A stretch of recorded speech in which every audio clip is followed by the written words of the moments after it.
Music is frequency programming. Music is frequency. What frequency are you being fed? If I play with those frequencies, right, I can target certain parts of the mind, target the frequency to go to certain parts of the mind, and I can literally, if I want you to astral project, or if I want you to go to sleep, or if I want you to go into a meditative state, I can make my music do that.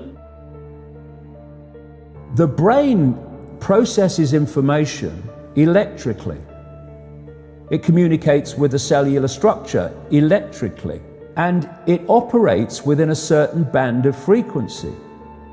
If you can broadcast frequencies carrying information, this technology has long been known, carrying information and perceptions within the frequency that the brain decodes information, the brain will decode those frequencies and will have those perceptions. You can externally influence people's perceptions externally by broadcasting these frequencies that we interact with, because we are antenna. The sad reality is that where we now play our music is in A440. Where did that come from? It used to be 417. A440 came in with the Roman Catholic Church. They suppressed the frequencies. They lost somehow the 152 of the best Gregorian chants, including the hymn to St. John the Baptist, which we've now recovered. That particular hymn was what triggered Dr. Palaio's investigation, looking for those frequencies of vibration by which the music was played. It was known as the most uplifting hymn of all the ages, the most spiritually uplifting hymn. Hymn to St. John the Baptist was played to 6 tones. These are those 6 tones. These are those 6 frequencies. And so the A440 is what now is the standard tuning. If you go A439, you're closer to one of the Creator's tones. If you go A441, you're closer to one of the Creator's original tones. That's how precisely it has been manipulated. To do what? To shut down the 95% of your brain, particularly the right brain that operates the heart-mind to the divine human community. Some decades ago, there was a guy who worked out the frequencies of different emotional states. This is long ago. I mean, it's very, very sophisticated now. So every thought, every emotional response is a frequency. It generates a frequency, and it is of itself a frequency.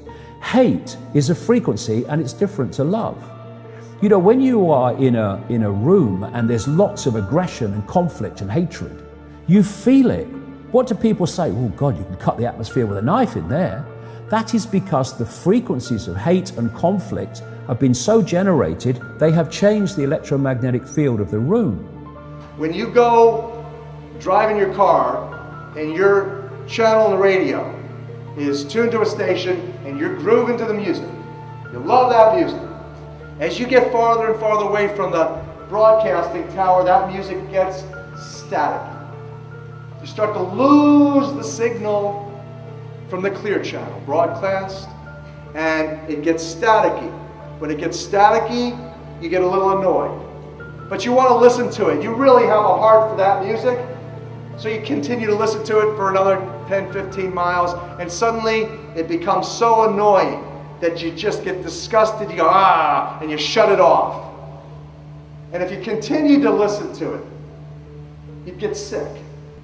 That's what we're talking about here. Except you don't even know that you've been listening to the static your whole life. You don't even know what the true resonant frequency is because it has been kept from you. Now, of course, to really be effective, we need to use the proper words and phrases, scientifically selected. But that gives you the basic idea. We embed messages just below the threshold of perception, so they can go directly into the subconscious.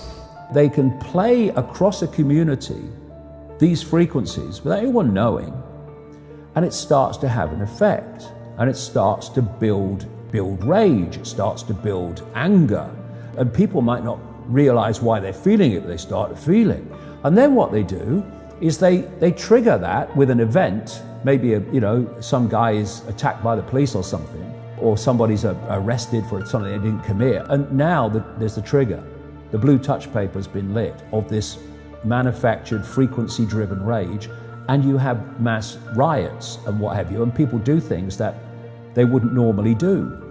So in other words, the master composer, master conductor of the Universal Orchestra is singing love songs in 5/8, uplifting everything simultaneously. And we're the only species out of tune and accepting static for the clear channel. Do you know that the American military, they've admitted this. They have technology that fires frequencies at the enemy that basically breaks the enemy's spirit so they give up and put their weapons down. This is the technology we're dealing with.